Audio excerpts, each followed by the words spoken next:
Hey everyone, so happy you're here. I just realized that Father's Day is coming fairly quickly, and so I thought it would be kind of fun to do a video about some of the things I've done in the past that were hits, that were enjoyed. So come along with me and we can chat about what we're going to do for Father's Day, whether it's for our father, our father-in-law, our husband, our partner, anyone who is a father figure. Let's enjoy this time together and come up with some really good ideas. And hello, I'm Tanya from My Cozy Retirement. I am so happy you're here. And if you're new, there are many videos about different ways to save money, as well as just some fun during retirement. So I hope you'll join us. And if you've already subscribed, thank you for being here. I'm so glad you are. I thought I'd start out with talking about the 5 love languages. Has anybody read this book before? I have. It was quite a while ago, so I had to refresh my memory. Excuse me, water time. By Gary Chapman. I think this could really work for you to know what your partner's love language is. And it's always helpful to know your own as well, so that you can help your partner to know how you would best like to be shown love. Because we all need to be shown love. So I thought we could talk about those first.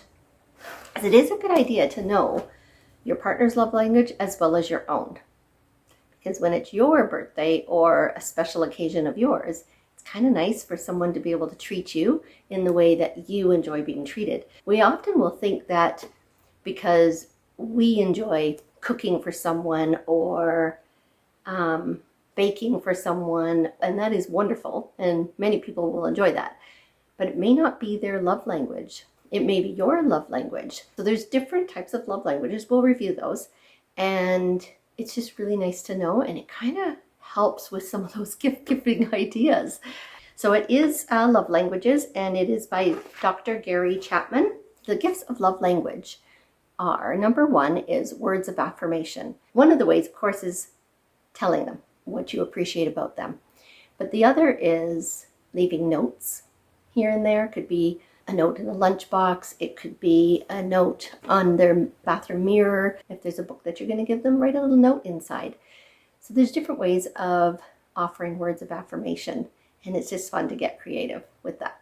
Number 2 is quality time. So if that's something that your father figure that you're going to celebrate Father's Day with, then there's so many ways we can offer quality time, and we'll be going over some of those things. Number 3 is receiving gifts. What you need to do is know the person, know what they enjoy, know what they would enjoy receiving. It doesn't have to cost you a fortune to give them a gift.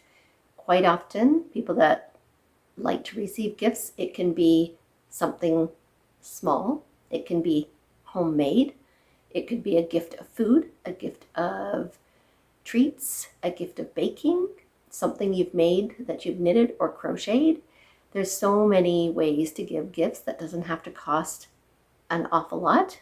Number 4 is acts of service. We'll be going over a lot of acts of service as well in a few minutes. So number 5 is physical touch. There is so many ways. It could be a hug. It could be a pat on the back. It could be a massage. It could be a kiss. It could be brushing their hair.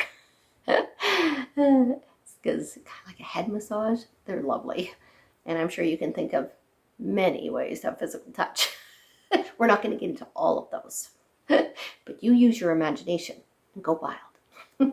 I'm going to talk mostly about gifts that are not too expensive. Acts of service. Washing and cleaning their vehicle. Quality time as well as gift of service would be cooking a favorite meal with a favorite dessert, and let them choose a movie or game that you would watch or play together after. Plan a games evening with a bonfire and s'mores after to relax before bed. As we talk about gifts of service, another gift of service could be doing a couple of their chores that they have to do, and that allows them to go then and do whatever it is they enjoy doing and not, again, break the bank. Something that is fun to do, and this could cover any of the love languages, is to give them a coupon book for the year. or for a few months, whatever it is you feel you can handle. It could be coupons you've made that are all for quality time if that's what they enjoy, or it could be a coupon book all words of affirmation that they would enjoy reading. It could be a book of service that you're going to do for them over the year. So many coupons you could create for this kind of thing. You could do gift of touch as well. You just have to use your imagination, know your partner, and make a coupon book. They'll enjoy being able to cash in that coupon.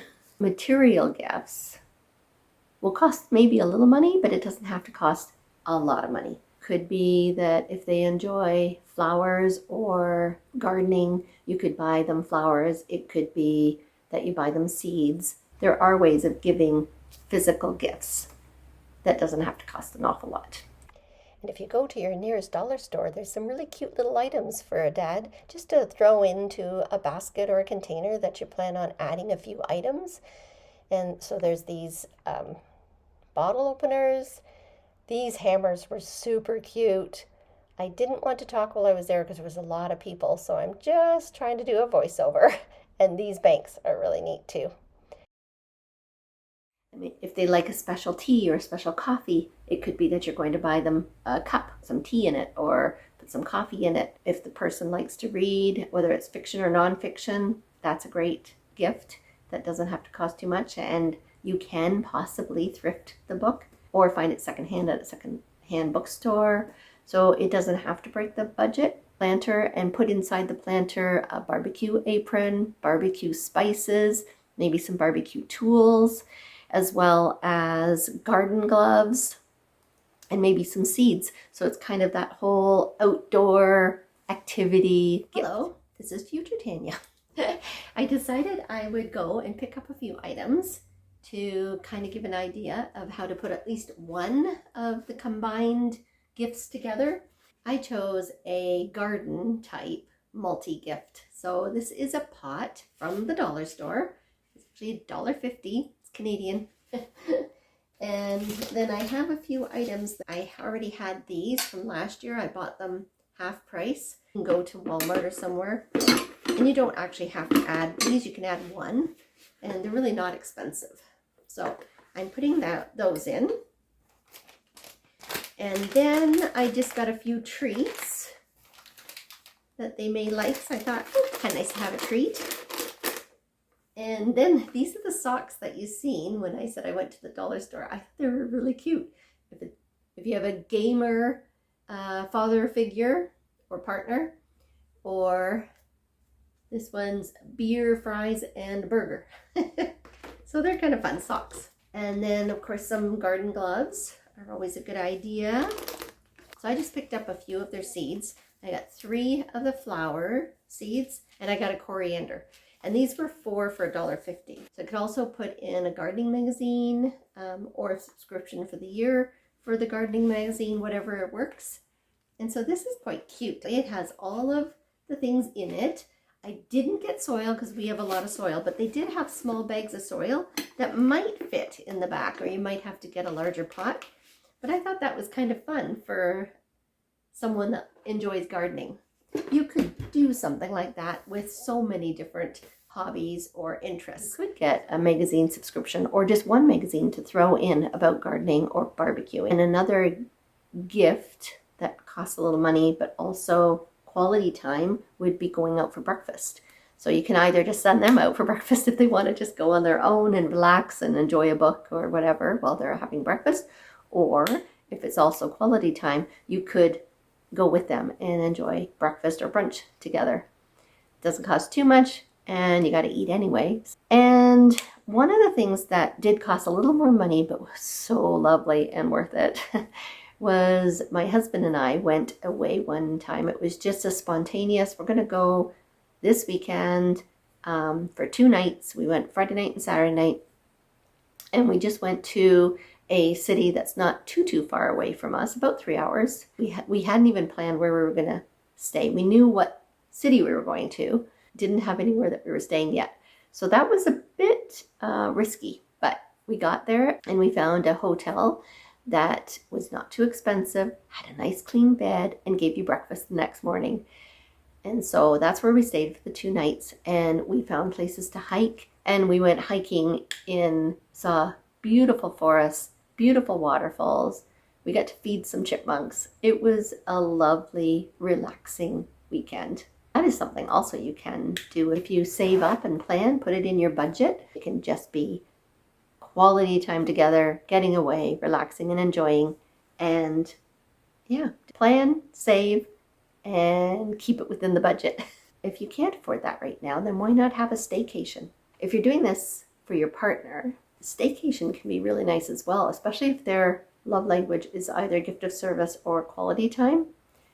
Gift of service could be that you're going to plan everything and get everything ready and maybe have pre-cooked meals ready for them. And the quality time would be the weekend is whatever we want to do. We can play games, we can watch movies, we can sit around and chat, we can read, we can do whatever we want. Tell everybody we're away, we're going to turn off our cell phones, and we're just going to enjoy each other's company and our own activities, whatever it is that we choose to do during that time.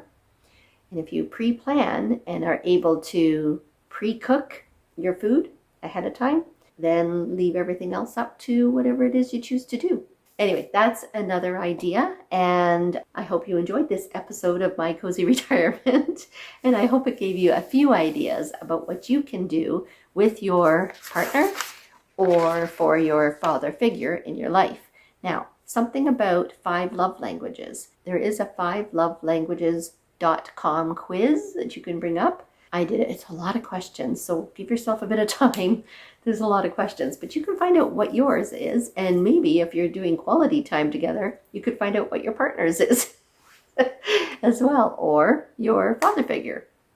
You could find out what their love language is so that you actually get it right when you're trying to give them the gift that they would most enjoy. So to recap, the 5 love languages are 1, words of affirmation, 2, quality time, 3, receiving gifts, 4, acts of service, and 5, physical touch. And there is the 5lovelanguages.com quiz that you can do to find out what the best love language is for you or your partner or your loved one. And you can go from there. So enjoy your time with your loved ones and find the best way to show them that they're loved. Have fun being creative and just enjoy putting that together. And that's kind of a gift to me, to be able to be creative and have fun and think about ways that I can give a gift to someone else, whether it's a gift of service or a gift of quality time or an actual physical gift, whatever it is. It actually is really fun to come up with creative ways to do that. And if you have troubles with coming up with creative ways to do that, take a look at some YouTube videos. There's always, everything's on YouTube. So just take a look at a few videos and ask the question, and you can come up with ways to offer the best love language gift to your loved one. And if you have more ideas, which everyone has to have more ideas because there's so many, please put them in the comments, and then we can all share great ideas that we've had, that we've shared with our loved ones. Thank you for joining me today. I will see you next week. Bye-bye.